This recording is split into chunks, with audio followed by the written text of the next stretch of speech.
Ahmed, what did Rahul Gandhi do in these meetings? Because there are also reports that suggest that Rahul Gandhi may have visited the White House and met some bureaucrats over there. And why was this meeting kept secret is what a lot of people are asking.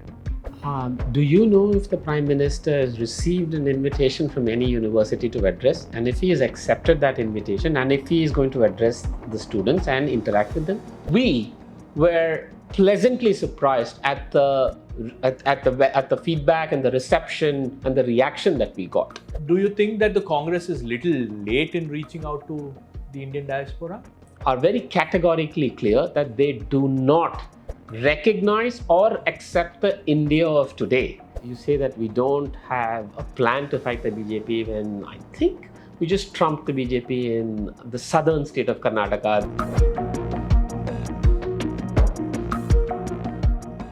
Hello and welcome to the News Minute. Joining me today is Congress Party's Data Analytics Department Chairman Praveen Chakaravathy. Thank you so much for speaking to us, sir. So you recently visited the US along with Rahul Gandhi. What is this trip all about? Is this an image building exercise or an international outreach that Rahul Gandhi is planning to do? So what is the reason for this trip? Yeah, so the trip first comes in the backdrop of first an enormously successful Bharat Jodo Yatra, a spectacular victory in the Karnataka elections, and some really shocking developments in India, which includes the disqualification of Mr. Gandhi from Parliament. This is an outreach to Indian diaspora. Remember, the Bharat Jodo Yatra was as much about the Indian diaspora living outside as it was about Indians in India. So if the larger message is one of a politics of love and harmony, and that's the India that even people outside want to see, even if they don't live here.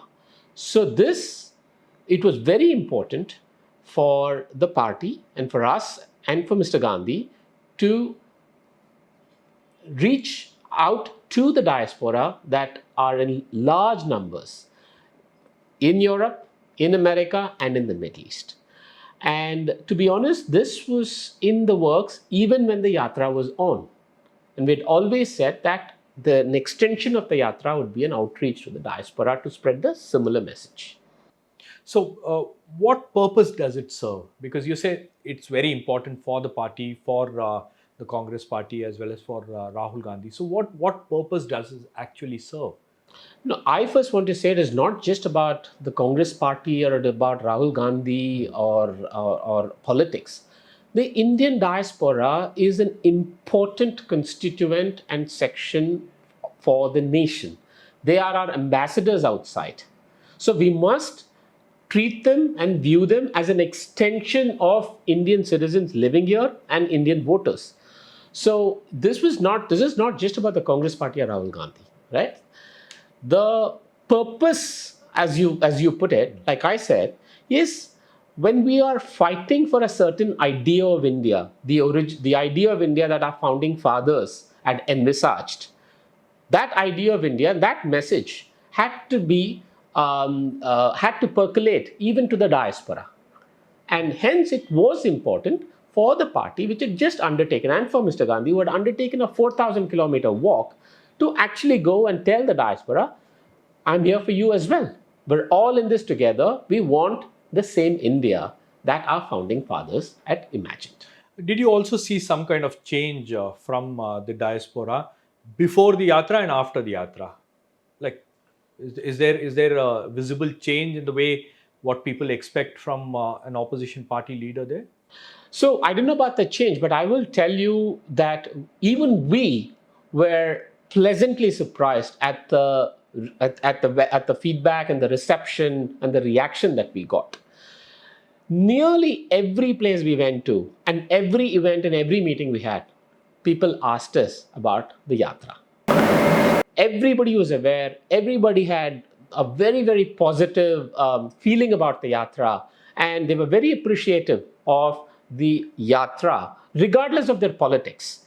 They may have voted for the BJP in 2014 or 19, I don't know. But unanimously, almost everybody said the idea of the Yatra was very powerful. It was a powerful political action. It was also extremely needed for India.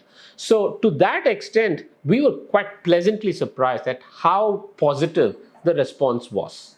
But like you said, people may have voted for Narendra Modi in 2014. So the presumption is, or the assumption is, that a lot of people who live abroad are pandering towards the BJP or already have gone towards the BJP. They are supporters, core supporters of Modi, because whenever Modi undertakes a visit abroad, there are Indians all over the place. They are filling up stadiums and all that. So, do you think that the Congress is little late in reaching out to the Indian diaspora? See, first, there are two things. One, as we know, Indians living outside cannot vote. So they're not voting. They may be supporting in whatever form or shape. And I'm sure they probably have their influences back home here. The second is about filling stadiums. And it is literally that. I mean, let us not get carried away by stadiums being filled up by busing people in from various states. And that cannot be a measure for the success of a diaspora outreach. I think we must separate the two. But yes, I think it is only fair to say that perhaps in 2014, there were a larger share of supporters for the BJP and Mr. Modi among the diaspora. And I could certainly see a very visible change. And I'm speaking as someone who has lived there, who has spent a long time there, who has studied in America. And I could see a very visible change in people's response and reaction and feedback to this particular visit. So, when you say that you see a visible change, what kind of change? What are they talking about? What are they asking? Are they happy that whatever they see that's happening in India, something that they receive on WhatsApp, is that gospel truth, or they have questions about that? No, so first, these are all very successful people. The Indian diaspora in America, especially, is among the most successful ethnic community. I can tell you a vast majority of them are very categorically clear that they do not recognize or accept the India of today. And this is not the India that they want to see, or they feel that the India that they left. Okay. Regardless of what their politics may have been in the past.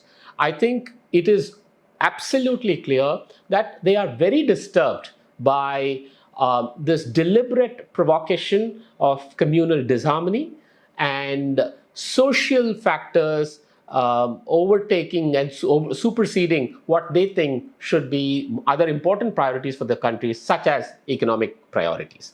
So I think it's fair to say that a vast majority of them are unhappy with the way Indian politics and Indian society is being divided today. So, whenever Rahul Gandhi undertakes a trip abroad, whatever he speaks there becomes a controversy here. We saw what happened in the parliament. The BJP was demanding an apology from the Congress party, alleging that Rahul Gandhi spoke against the country.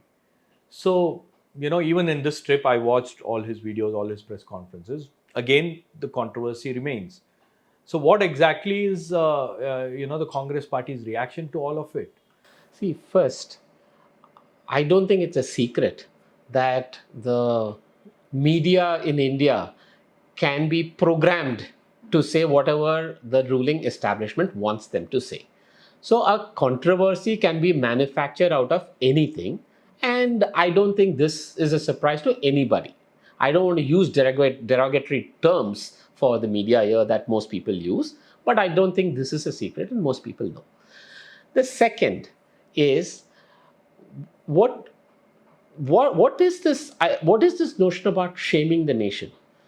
If there are press people in America that ask the question that Indian democracy is sliding, or India's democratic institutions are being subverted, let us be clear, it does not take a Rahul Gandhi to go and tell people outside about India's democracy or the state of India's politics.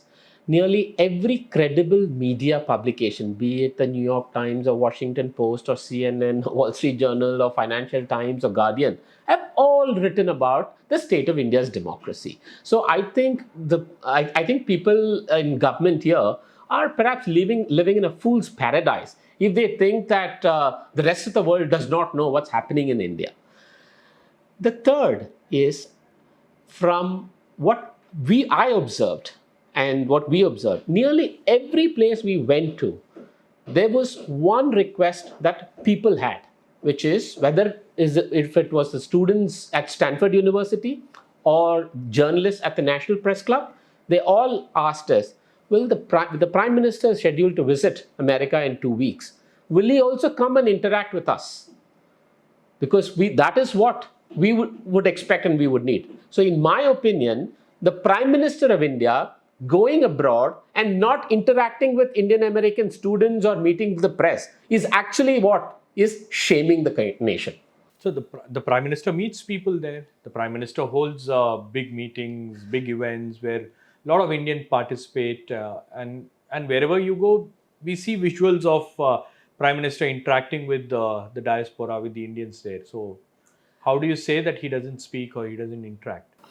Do you know if the Prime Minister has received an invitation from any university to address, and if he has accepted that invitation, and if he is going to address the students and interact with them? Do you know if he is going to do a meeting at the National Press Club or meet reporters and actually take questions? Scripted events where every move is scripted with visuals being controlled and released is not what I'm talking about. That's not what Indian Americans living there are asking for. They're asking for a freewheeling interaction with the Prime Minister of their home country. And that is not possible with the Prime Minister of India. Maybe he will do it when he goes. He has never done this, ever. So I hope he does it. I hope he goes and talks to students at universities and addresses, Takes questions. questions and answers, and has a freewheeling interaction. Not a scripted where 5 cameramen are surrounding him and he's going and shaking hands with some people waving flags who have been buzzed in or brought in. So what is actually shaming the nation is the fact that the Prime Minister of India does not have the courage to do an unscripted interaction with the diaspora. That should actually be a matter of shame for this nation. But the MEA says that Rahul Gandhi has a habit of going and shaming the nation whenever he is abroad, whenever he is visiting other countries. MEA Shankar has spoken about it in a press conference where he said he has used the word habitual. I use the word obfuscate for Shankar.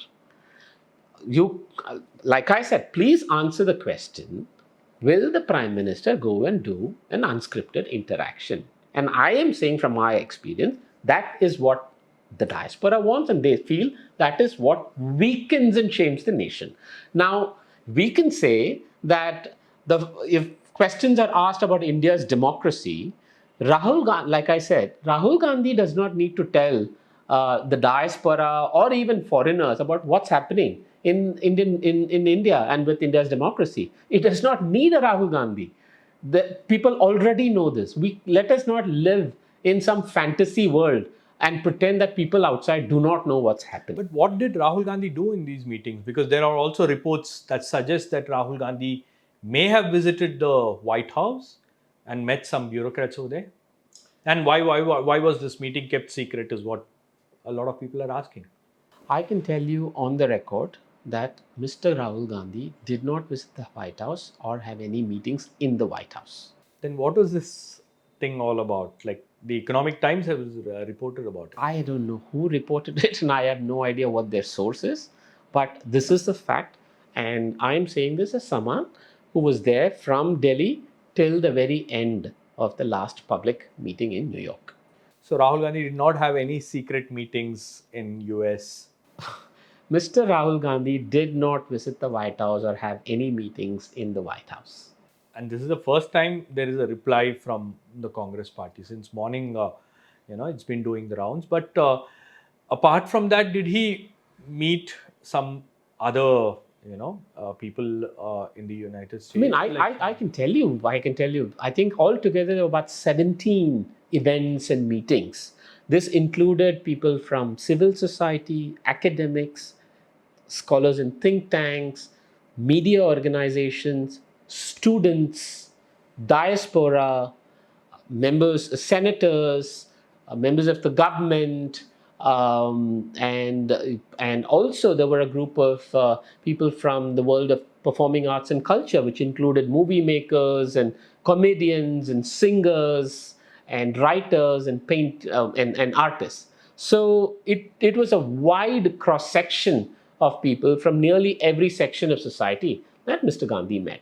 So before traveling to the US, what was the kind of issues that Rahul Gandhi had to face? I'm told there's some problems with his passport. Yeah, I think the government of India will be in a better position to answer that. But I can say now, after the trip, I can understand why the government was keen or reluctant to let Mr. Gandhi go, because the kind of reaction and the feedback that the overwhelming response that Mr. Gandhi's visit got in the US, I think was kind of testament to the fact that they were nervous about his visit. Um, Basically, I think the fact is that he has been disqualified as a member of parliament, and so he is a citizen of India, like you and me are. And there were some issues about his passport not being given in time, and he had to go and get clearance from the Delhi High Court.